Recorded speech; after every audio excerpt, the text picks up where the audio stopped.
आज आपण शेतात पपईच्या झाडाला असलेली पपई काढणार आहोत आणि खाणार आहोत.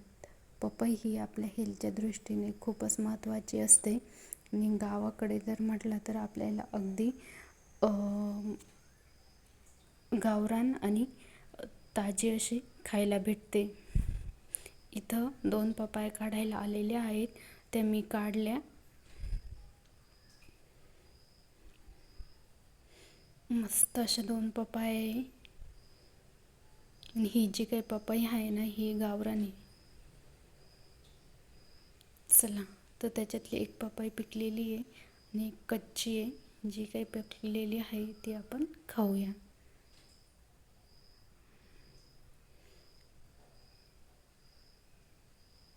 त्यातलं जे काही बी आहे ना, ते मी चाकूने काढून घेते.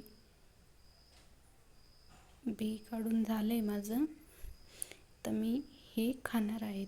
या तुम्ही पण खायला.